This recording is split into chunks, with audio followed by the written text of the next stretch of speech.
সম্মানিত উপস্থিতি, আজকের জুমার আলোচ্য বিষয় রমজানকে সামনে কেন্দ্র রেখে, রমজানের মাসকে কেন্দ্র করে কিছু গুরুত্বপূর্ণ অতীব গুরুত্বপূর্ণ বিষয় নিয়ে আলোচনা করব ইনশাআল্লাহ তাআলা।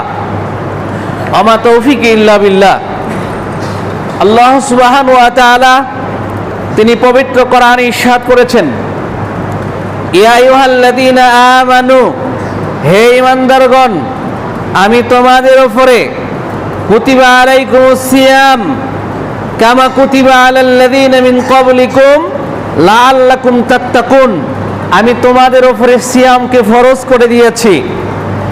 আল্লাহ এই সিয়ামকে ফরজ করে দিয়েছেন, আর তোমাদের পূর্বে আরো অনেক জাতিরা এসেছিল, আমি তাদের উপরে এই রমজানের সিয়ামকে ফরজ করে দিয়েছিলাম, বা সিয়ামগুলোকে ফরজ করে দিয়েছিলাম, বা তারাও এই সিয়ামগুলো পালন করত, তাদের উপরে সিয়াম ছিল।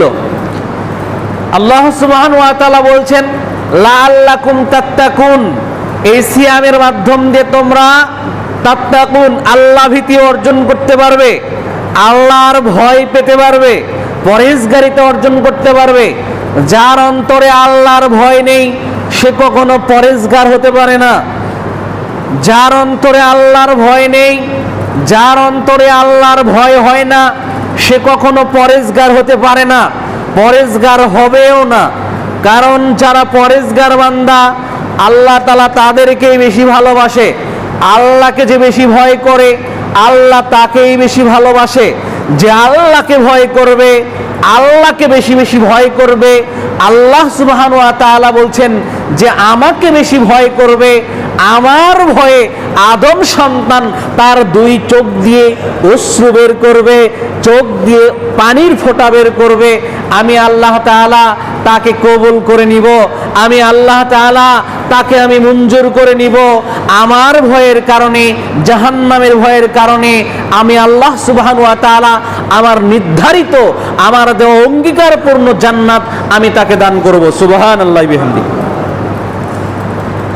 তো আল্লাহ সুবহানাহু ওয়া তাআলার ভয়, এটা সিয়াম আল্লাহ সুবহানাহু ওয়া তাআলা দিয়েছেন।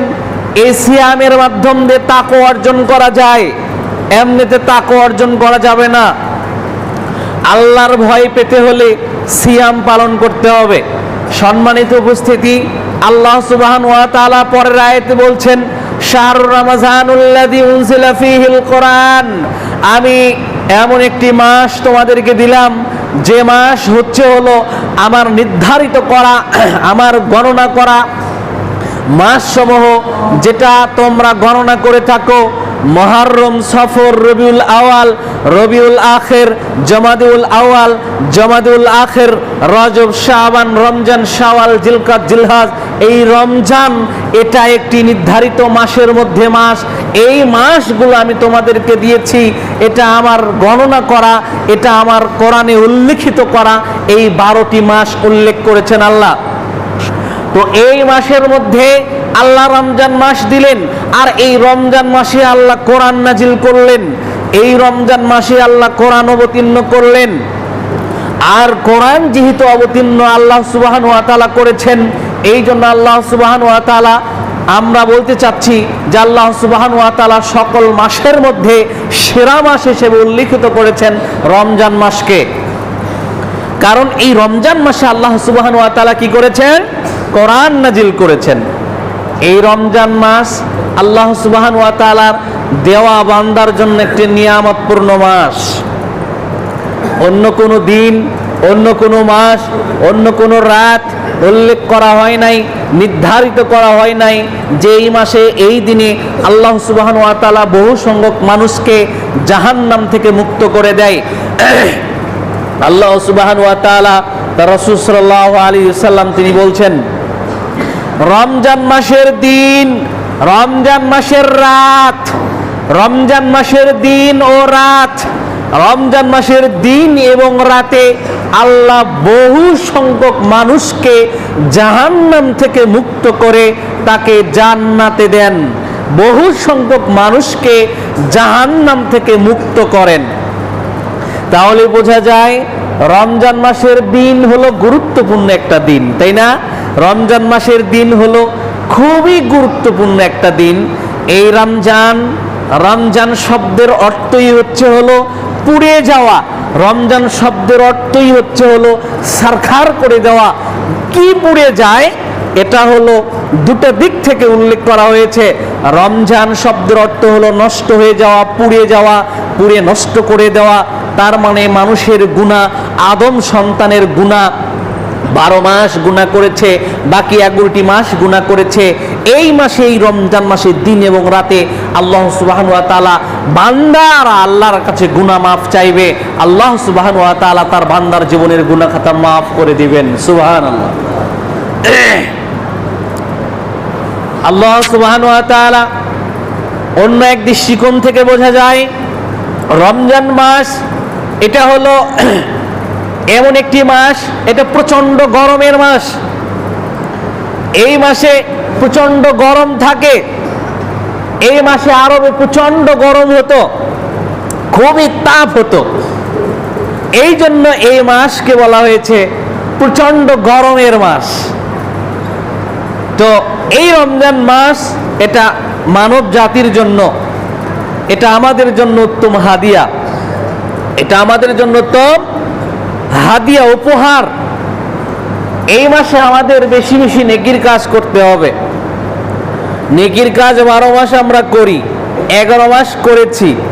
কেমন নেকির কাজ করেছি আর এই দিনে এই মাসে কেমন নেকির কাজ করব, এটা হচ্ছে হলো এমন একটি মাস, এই মাসে নেকির কাজের একেবারে শুরু করার মাস।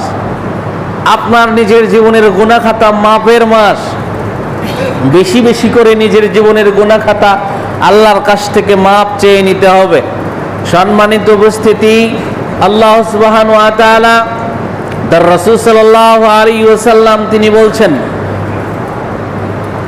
আল্লাহ রাসূল সাল্লাল্লাহু আলাইহি সাল্লাম তিনি বলছেন, বুনিয়াল ইসলামু আলা খামসিন। ওমর রাদিয়াল্লাহু থেকে হাদিসে বর্ণিত হয়েছে যে রাসূল সাল্লাল্লাহু আলাইহি সাল্লাম বলেছেন, ইসলামের 5টি স্তম্ভের উপরে প্রতিষ্ঠিত। এই ইসলামটা হলো 5টি স্তম্ভ রয়েছে। এই ইসলামটা 5টা খুঁটি রয়েছে। এই ইসলামের 5টা খুঁটি রয়েছে, প্যারেক আছে। এই ইসলামের 5টা খুঁটি বা স্তম্ভ রয়েছে। এই 5টা খুঁটির উপরে ইসলামটা প্রতিষ্ঠিত রয়েছে। তার মধ্যে রাসূল সাল্লাল্লাহু আলাইহি সাল্লাম তিনি বলছেন, 1 নম্বরে শাহাদাতে আন্না লা ইলাহা ইল্লাল্লাহ। এক হলো এই মর্মে সাক্ষ্য দেওয়া আল্লাহ সুবহানাহু ওয়া তাআলা ছাড়া আর কোনো মাবুদ নেই, আল্লাহ ব্যতীত কোনো ইলাহ নেই, সত্যিকার অর্থে কোনো মাবুদ নেই, এটা সাক্ষ্য দেওয়া। এটা হলো 1 নাম্বার খুঁটি। এটা হলো খুঁটি নাম্বার 1। আল্লাহ রাসূল সাল্লাল্লাহু আলাইহি ওয়াসাল্লাম তারপরে তিনি বলছেন, ওয়া আন্না মুহাম্মাদুর রাসূলুল্লাহ। আর এর পাশাপাশি আল্লাহ সুবহানাহু ওয়া তাআলা এক, তিনি ব্যতীত অন্য কোনো ইলাহ নেই, এবং মুহাম্মদ সাল্লাল্লাহু আলাইহি সাল্লাম হচ্ছেন আল্লাহ রাসূল সাল্লাল্লাহু আলাইহি সাল্লাম হচ্ছেন মুহাম্মদ সাল্লাল্লাহু আলাইহি সাল্লাম হচ্ছেন আল্লাহর প্রেরিত রাসূল ও বান্দা। আল্লাহ সুবহানাহু ওয়া তাআলার প্রেরিত রাসূল ও বান্দা, আল্লাহর বান্দা, তিনি আল্লাহর দাস, আল্লাহর গোলাম, তিনি আল্লাহর রাসূল। তারপরে বলছেন ওয়া আকিমাস সালাত। তারপরে আল্লাহ রাসূল সাল্লাল্লাহু আলাইহি সাল্লাম দ্বিতীয় নম্বরে যে বলছেন আকিমাস সালাত, সালাত কায়েম করা। আমরা সালাত কায়েম করতে এসেছি, 5 ওয়াক্ত দিন রাতে সালাত কায়েম করতে হবে। 5 ওয়াক্ত সালাত আপনাকে আদায় করতেই হবে। ওইটাই যাকাত, আর যাকাত প্রদান করতে হবে। এটা হলো 3 নাম্বার খুঁটি। তারপরে বলছেন ওয়াল হিজ্জা, আর হজ করা, যদি সামর্থ্য থাকে তাহলে হজ করতে হবে। আর 5ম নাম্বার খুঁটি হচ্ছে হলো ওয়াসামে রমজান, আর রমজান মাসে কি করতে হবে? সিয়াম রাখতে হবে। এই সেই রমজান, এটা হলো ইসলামের 5ম নাম্বার খুঁটি। এই রমজান মাসে আমরা অনেক সুন্দর সুন্দর ভাইয়েরা আছি যারা আমরা রমজান মাসে রোজা থাকি না, রমজান মাসের সিয়াম পালন করি না। অনেক ভাইয়েরা আছে রমজান মাসের রোজা থাকি না, রমজান মাসের রোজা থাকতে পছন্দই করি না। রমজান মাসের রোজা এটা আমরা রাখি না, রমজান মাসের রোজা রাখি না, 5 ওয়াক্ত সালাত আদায় করি না, সামর্থ্য আছে হজ করি না, তারপরে সাক্ষ্য দিলাম লা ইলাহা ইল্লাল্লাহ ওয়া আন্না মুহাম্মাদুর রাসূলুল্লাহ সাল্লাল্লাহু আলাইহি ওয়াসাল্লাম, তার কোনো আমল করি না, কাজে বাস্তবায়ন করি না। লা ইলাহা ইল্লাল্লাহ বলেছি একদিন, শুনেছি আমরা লা ইলাহা ইল্লাল্লাহ বললে নাকি ইসলাম ধর্ম গ্রহণ করা যায়, ওয়া আন্না মুহাম্মাদুর রাসূলুল্লাহ এই বাক্যগুলো বললে ইসলাম ধর্ম গ্রহণ করা যায়। কিন্তু আজও আমরা কেউ এই লা ইলাহা ইল্লাল্লাহ ওয়া আন্না মুহাম্মাদুর রাসূলুল্লাহর ব্যাখ্যাই যায় নাই, এর ব্যাখ্যা বুঝি নাই। যদি ব্যাখ্যা বুঝতাম তাহলে আজকে আমাদের এই কপাল পোড়া জাতির উন্নতি হতো, এই কপাল পোড়া জাতির উন্নতি হতো। কিন্তু আজকে আমাদের এই কপাল পোড়া জাতির উন্নতি নাই, উন্নতি খুবই দুর্বল। উন্নতিটা হলো খুবই দুর্বল। যেটা আমি বলেছিলাম যে হে আল্লাহ তুমি আমাদেরকে শারীরিক শক্তি দান করো, শারীরিক শক্তি দান করে এই কারণে যেন আমরা সিয়াম রাখতে পারি, যেন আমরা সালাত আদায় করতে পারি, সামর্থ্য অনুযায়ী হজ করতে পারি, এমনকি যাকাত প্রদান করতে পারি। এটা হলো শারীরিক শক্তিগুলো, অর্থনৈতিক শক্তিগুলোর মধ্যে প্রভাব পড়ে। তারপরে শুধু এই শক্তি, শারীরিক শক্তি থাকলো, কিন্তু ইমানের শক্তি কম, ইমানের শক্তি খুবই দুর্বল হলো, তাহলে কোনোদিন ভালো কাজ করা সম্ভব নয়, ভালো কাজ করতে পারবেন না। যদি ইমানের শক্তি যদি কম হয়, ইমানের শক্তি যদি কম হয়, তাহলে ভালো কোনো কাজ আপনার দ্বারা করা সম্ভব নয়।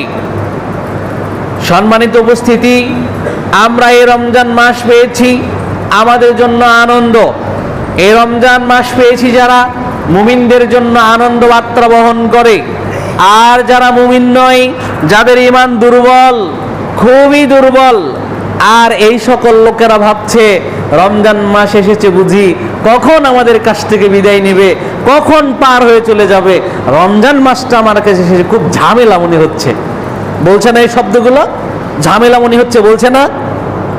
বিশেষ করে বলতে পারে হোটেল ব্যবসায়ীরা, যাদের হোটেল রয়েছে, যাদের হোটেল রয়েছে, এরা বলতে পারে, সব হোটেল আলা নয়, এরা বলতে পারে এই কাজগুলো তাদের ব্যবসায় লোকসান হবে। যাই দেখবেন যে হোটেলে কি অবস্থা, দেখবেন যে আমরা ইতিকাফের সময়, ইতিকাফে যখন মসজিদে বসে, ইতিকাফ বসার সময় দেখা যায় এক জায়গায় আমরা আলাদা করে থাকার একটা জায়গা, একটা তাঁবু খাটাই, আমরা একটা তাঁবু তৈরি করে নেই, তাই না? কাপড় দিয়ে মুড়িয়ে সেখানে একটা আড়াল হওয়ার চেষ্টা করি, সেই জায়গায় আমরা নিরিবিলিতে থাকি। ঠিক ওই রকম হোটেল ব্যবসায়ীরা দেখবেন যে তারা দোকানকে হোটেলের সামনে নিরিবিলি একটা পরিবেশ সৃষ্টি করেছে।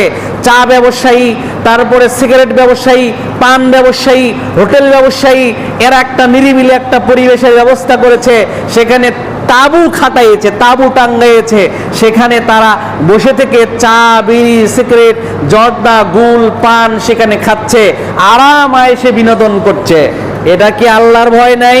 এরা যায় দেখেন কোনো হিন্দু না, এরা হলো মুসলমান, বাপ দাদা থেকেই মুসলমান, এরা আপনার সন্তান, এরা আমার ভাই, আপনার ভাই, এরা হলো ওরাই মুসলমান, এদেরই তো কপাল পুড়েছে। আল্লাহ রাসূল সাল্লাল্লাহু আলাইহি ওয়াসাল্লাম বলেছেন এরাই তো 5টি বাক্যের মধ্যে, স্তম্ভের মধ্যে নাই। কারণ 5টি স্তম্ভ রয়েছে, এই 5টি স্তম্ভ যে হারা হবে মধ্যে নেই। ইসলাম শব্দের অর্থই হলো শান্তি, তাহলে শান্তির মধ্যেই সে নাই। ইসলাম ধর্ম এমন একটি ধর্ম, এটা শান্তির ধর্ম। এই ধর্ম হলো শান্তি দেয়, এই ধর্ম অশান্তি দেয় না। আপনি 12 মাস, আপনি 12টি মাস রয়েছে, 12টি মাসের মধ্যে 11 মাস আপনি সারা দিন আপনি খান, সমস্যা নেই, রাত্রিবেলায় খান, সমস্যা নেই। কিন্তু এই একটি মাস আল্লাহ কেন আপনার দিনের বেলায় পানাহার বন্ধ করে দিলেন? কেন খানা পিনা বন্ধ করে দিলেন? এটার কারণ কি? এটার মধ্যে হিকমত রয়েছে, কল্যাণ রয়েছে। এটা আপনার দেহের জন্য শান্তি, এটা আপনার দেহের জন্য, শরীরের জন্য, স্বাস্থ্যের জন্য শান্তি। এই জন্য আল্লাহ সুবহানাহু ওয়া তাআলা আপনাকে তৈরি করেছেন, তিনিই ভালো বোঝেন যে আমি তৈরি করেছি মানুষকে, আমি ভালো বুঝি মানুষের দেহের, মানুষের অঙ্গ প্রত্যঙ্গের কোথায় কোন সমস্যা হবে। এই জন্য আল্লাহ বিধান জারি করে দিলেন, এটাকে ফরজ করে দিলেন, যেটা আদম সন্তানের জন্য উপকারী হবে, তার দেহের জন্য উপকারী হবে, তার পরকালের জন্য উপকারী হবে, তার সকল বিষয়ের জন্য উপকার হবে। এই জন্য আমি 12 মাসের মধ্যে 1টি মাস আমি পানাহার বন্ধ করে দিলাম দিনের বেলায়। তাহলে আপনি যদি পানাহার করেন তাহলে আপনার শাস্তি আছে না? দুনিয়াবিও শাস্তি, আখিরাতেও শাস্তি। দুনিয়াবিও শাস্তি, আখিরাতেও শাস্তি রয়েছে। সম্মানিত উপস্থিতি, আমাদের এই রমজান মাসে বেশ কিছু কাজ করতে হবে। তার মধ্যে একটি কাজ, আমাদের যাদের বিশেষ করে আমরা রাস্তাঘাটে অনেক দোকানপাট যেগুলো দেখতে পাই, আমাদের আওতায় যেগুলো আছে, এই আওতায় এই দোকানপাটগুলোতে যেগুলো যারা আমাদের এই সমাজের মধ্যেও দেখা যায় অনেকে দোকানপাট দিনের বেলায় খুলে রেখে এই ধরনের দিব্য প্রকাশ্যে যাদেরকে চা, বিড়ি, সিগারেট, জর্দা, গুল আপ্যায়ন করছে, ক্রয় বিক্রয় করছে এবং তারা খেয়ে বেড়াচ্ছে। একজন সিয়ামরত ব্যক্তির সামনে দিয়ে বেরি টেনে বেরির মুখের ধোঁয়া দিচ্ছে তার মুখ দিকে। এই কাজগুলো যেন না হয়। এই কাজগুলো থেকে অন্তত আপনারা একটি কথা বলুন, আপনি একটি কথা বলুন যে এই কাজটি ঠিক নয়, আল্লাহকে ভয় করো। এই কাজটি ঠিক নয়, আল্লাহকে ভয় করো। তাহলে আশা করা যায় আপনি ওই পাপাচার থেকে আপনি বেঁচে গেলেন, আপনিও বেঁচে গেলেন, আপনিও কি হলেন? বেঁচে গেলেন। আর আমি আপনাদেরকে বলছিলাম এই সিয়াম গুরুত্বপূর্ণ একটি ইবাদত, এই সিয়াম গুরুত্বপূর্ণ একটি ইবাদত। এই ইবাদতের মাধ্যম দিয়ে আল্লাহকে পাওয়া যায়, এই ইবাদতের মাধ্যম দিয়ে আল্লাহকে পাওয়া যায়, আল্লাহকে সন্তুষ্ট অর্জন করা যায় শুধু এই সিয়ামের মাধ্যম দিয়ে। যে ব্যক্তি সিয়াম রাখলো, আল্লাহ রাসূল সাল্লাল্লাহু আলাইহি সাল্লাম বলছেন আল্লাহকে সন্তুষ্ট অর্জন করার জন্য আমি আল্লাহ সুবহানাহু ওয়া তাআলা তাকে আমি জাহান্নাম থেকে দূরে সরে রাখবো। সুবহানাল্লাহ। অন্য এক বর্ণনায় এসেছে আল্লাহ রাসূল সাল্লাল্লাহু আলাইহি ওয়াসাল্লাম বলেছেন যদি কেউ আল্লাহকে সন্তুষ্ট অর্জন করার জন্য সিয়াম রাখে তাহলে আল্লাহ সুবহানাহু ওয়া তাআলা জাহান্নামকে তার নিকট থেকে এত দূরত্ব ব্যবধান দূরে রাখবেন, যেরকম দূরত্ব ব্যবধান হচ্ছে জমিন থেকে আসমানের দূরত্ব ব্যবধান, এইরকম দূরত্ব ব্যবধানে জাহান্নাম থেকে তাকে এত দূরে সরে রাখবে, আল্লাহ তাকে হেফাজত করবে। আল্লাহ সুবহানাহু ওয়া তাআলা আমাদেরকে হেফাজত করুন, সকল আল্লাহুম্মা আমিন। আমরা সিয়ামরত অবস্থায় যেগুলো কাজগুলো আমাদের করতে হবে, এই কাজগুলো আমরা অনেকেই করি না। এই সিয়ামরত অবস্থায় কাজগুলো করতে হবে। আল্লাহ রাসূল সাল্লাল্লাহু আলাইহি সাল্লাম বলছেন কিয়ামতের দিন সিয়াম আর হলো কোরআন, এই রমজান মাসে সিয়াম আর হলো কোরআন আল্লাহর নিকট সুপারিশ করবে, আল্লাহর নিকট সুপারিশ করবে। সিয়াম সুপারিশ করবে কিভাবে দেখেন। সিয়াম হলো দিনের বেলার সিয়াম। সিয়াম শব্দের অর্থ হলো বিরত থাকা। সিয়াম শব্দের অর্থ হলো বিরত থাকা। সিয়াম শব্দের অর্থ হলো বর্জনীয় করা। তো এখন আপনি কি করলেন? বর্জনীয় করলেন। তো কি বিরত হলেন? ওই যে সুবে সাদিক থেকে নিয়ে, মানে ফর্সা হওয়া, ওই যে সুবে সাদিক থেকে নিয়ে ওই সময় থেকে নিয়ে একেবারে সূর্যাস্ত পর্যন্ত আপনি কি করলেন? বিরত থাকলেন। যাবতীয় অন্যায়, অনাচার, ব্যভিচার, গীবত, নিন্দা, চর্চা, চুগলখড়ি, স্ত্রী সহবাস, সকল কিছু থেকে আপনি বিরত থাকলেন। এর নাম হলো সিয়াম, এর নাম হলো সিয়াম, এর নাম হলো সিয়াম। আর যে ব্যক্তি এই সিয়ামকে এইভাবে যে রক্ষা করবে, আল্লাহ রাসূল বলেছেন এই সিয়াম কিয়ামতের দিন এই সিয়াম তার জন্য সুপারিশ করবে। এখন আপনি সিয়াম রাখছেন, নিন্দা চর্চা করে বেড়াচ্ছেন, গীবত করে বেড়াচ্ছেন, পরচর্চা করে বেড়াচ্ছেন, ফাহিশা কথা বলে বেড়াচ্ছেন। তো এই কাজগুলো করলে সিয়াম থাকার না থাকা সমান কথা হবে। কিয়ামতের মাঠে সিয়াম আপনার জন্য সুপারিশ কোশ্চেন কালাও করতে পারবে না, ব্যর্থ হয়ে যাবে। এতে বাসুন সিয়াম থাকাকালীন আপনাকে যে কাজগুলো করতে হবে, সিয়াম থাকাকালীন আপনাকে যে কাজগুলো করতে হবে, প্রথম নাম্বার আপনি শবে সাদিকের পূর্বে সাহারি খাবেন। সাহারি খেয়ে সিয়াম রাখবেন। কিন্তু আজকে আমি যদি আপনাদেরকে বলি যে আজকে আপনারা যারা চাঁদ দেখেছেন, গতকাল যেটা চাঁদ উঠেছে, এই চাঁদ দেখে তো সিয়াম রাখার কথা হাদিসে এসেছে। চাঁদ যারা দেখেছেন অথবা শুনেছেন, ঘোষণা হয়েছে এই এলাকায় আমরা চাঁদ দেখতে পেরেছি, অথবা এই মর্মে শুনেছেন, এই শোনাতেই আপনি সিয়াম রেখেছেন। সিয়াম রাখার পূর্বে একটি শর্ত, সেটা হলো চাঁদ দেখা অথবা শোনা অথবা নিয়াত করা, এটা হলো শর্ত। যদি নিয়াত না করে থাকেন সিয়াম একটাও হবে না, সিয়াম কোশ্চেন কালেও হবে না। সিয়াম অর্থাৎ সূর্য অস্তের পূর্বেই আপনাকে কি করতে হবে? নিয়াত করতে হবে। আমি আগামীকালের জন্য সিয়াম রাখবো, আমি আগামীকাল সিয়াম থাকবো, এটা সংকল্প করতে হবে। কিন্তু আমরা এই নিয়াতগুলো ভুলে গেছি, আমরা নিয়ত করি না, এতে আমাদের সিয়ামগুলো হয় না। নিয়াত করতে হবে। এখন আপনি নিয়াত করলেন, নিয়াত করার পরে আপনি কি করলেন? আপনি সাহারি খাইলেন, সাহারি খাওয়া শুরু করলেন, সাহারি খেয়ে নিলেন, তারপরে সালাত আদায় করলেন, এটা হলো সিয়ামের ভূমিকা বলছি।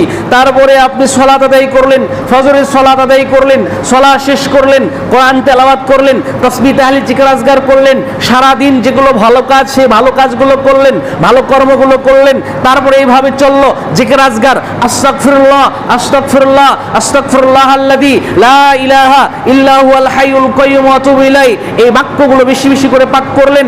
তারপরে আপনি আরো অনেক দোয়া পড়লেন, যেহেতু রাসূল সাল্লাল্লাহু আলাইহি ওয়াসাল্লাম বলেছেন এই সিয়াম রমজান মাসে আল্লাহ সুবহানাহু ওয়া তাআলা অধিক মানুষকে জাহান্নাম থেকে মুক্ত করে। তাহলে এখন দিনের বেলায় যদি আপনি দোয়াগুলো পড়ে নেন, আল্লাহুম্মা আজিরনি মিনান নার, আল্লাহুম্মা আজিরনি মিনান নার, আল্লাহুম্মা আজিরনি মিনান নার, বেশি বেশি করে দোয়া পড়ে নেন, তাই না?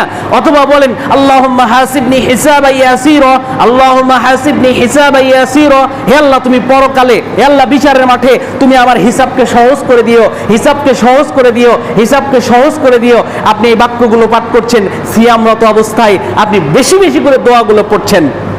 তারপরে এইভাবে আপনার সিরিজগুলো চলে যাবে। ইফতার সময় আসবে, ইফতার সময় নিয়ে আল্লাহ রাসূল সাল্লাল্লাহু আলাইহি সাল্লাম বলছেন ইফতার সময় নিয়ে ইফতারকে সামনে পেশ করে আপনি আল্লাহর কাছে দু হাত তুলে প্রার্থনা করছেন, অথবা এমনি দোয়া করছেন, মনে চাইলো হাত তুলে করলেন একাকি, অথবা না চাইলে এমনিতেই দোয়া পড়ছেন। যে দোয়ার কথাগুলো বললাম, সাইয়্যিদুল ইস্তিগফার পড়ে নেবেন, আস্তাগফিরুল্লাহ পড়ে নেবেন, তারপরে অন্যান্য দোয়া পড়ে নেবেন, ছেলের জন্য, মেয়ের জন্য, পিতামাতার জন্য, আরো অনেকের জন্য আপনি দোয়াগুলো পড়ে নিলেন। এই যে দোয়াগুলো আপনি পড়লেন, আল্লাহ রাসূল সাল্লাল্লাহু আলাইহি ওয়াসাল্লাম বলেছেন ওই সময়টাতে আল্লাহ সুবহানাহু ওয়া তাআলা দোয়া কবুল করে নেন। তাহলে এই সময় আপনাকে দোয়া পড়তে হবে। এখন আপনি ইফতার সময় হয়েছে, সূর্য অস্ত, সূর্য গেছে ডুবে, সঙ্গে সঙ্গে ইফতার করে নেন। ইফতার করা যখন করবেন, রাসূল সাল্লাল্লাহু আলাইহি সাল্লাম বলছেন তুমি যখন ইফতার করবে তখন তুমি তাজা খেজুর দিয়ে তুমি ইফতার করো। টাটকা খেজুর নেই, শুকনা খেজুর দিয়ে ইফতার করো। শুকনা খেজুরও নেই তোমার নিকট, তাহলে পানি দিয়ে ইফতার করো। পানি দিয়ে ইফতার করবেন, শরবত আগে খাবেন না, পানি দিয়ে ইফতার করবেন। এই যে এই বিষয়গুলো, ইফতার করার শুরুতে বিসমিল্লাহ বলবেন, বিসমিল্লাহ বলার পরে ইফতার খাওয়া শেষ, পানি খাইলেন, অথবা আপনি পানি খাওয়া শুরুতে পানি খাওয়া শেষ করে দিলেন, তারপরে দোয়া পড়ে নেবেন জাহাবা জামা ওয়াতাল্লাতিল উরক ওয়াসাবাতিল আজর, ইনশাআল্লাহ এই দোয়াগুলো পড়ে নেবেন। আলহামদুলিল্লাহ, আল্লাহ সুবহানাহু ওয়া তাআলা চাইলে আপনার সিয়ামকে কবুল করবে। এই সিয়ামই কিয়ামতের মাঠে আপনার জন্য সুপারিশ করবে, যেন আপনাকে জান্নাত দেওয়া হয়, যেন আপনাকে কি করা হয়? জান্নাত দেওয়া হয়। তো এখন বলেন তো এই কাজগুলো ছাড়া আর বুদ্ধি আছে? আর সিয়ামরত অবস্থায় যদি মার্কেটের মধ্যে ঢোকেন, new market, Bogura new market আছে, যদি ঢোকেন তাহলে সমস্যা আছে, তাই না? সমস্যা আছে না?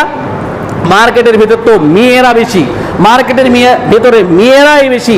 আপনি ছেলে মানুষ যে কুল কেনার পাবেন না, এতে আপনি সিয়ামরত অবস্থায় যাইন না। যদিও প্রয়োজন হয় সিয়াম ছাড়ার পরে সন্ধ্যার পরে মার্কেট করিয়েন, যদি যাওয়ার প্রয়োজন হয় তাহলে যাইয়েন। আর যদি যাওয়ার মনে করেন সিয়াম আমি এই দিনের বেলা আজকেই শেষ করবো, এই সিয়ামের দরকার নেই আমার, তাহলে মনে করে নেবেন মার্কেটে যাবেন, ঠেলাঠেলি খাবেন, ধাক্কা খাবেন, সিয়াম ওটি শেষ, আপনার মনে করেন একেবারে অবস্থা খুব কঠিন হয়ে যাবে। এতে আমি আপনাকে অনুরোধ করব সিয়ামরত অবস্থায় যেন কোনো পাপাচার না হয়, আমাদের সকলকে যেন আল্লাহ হেফাজত করে। সবাই বলে আল্লাহুম্মা আমিন। বারাকাল্লাহু লাকুম ফি কোরআনিল আযীম ওয়া নাফা'নি।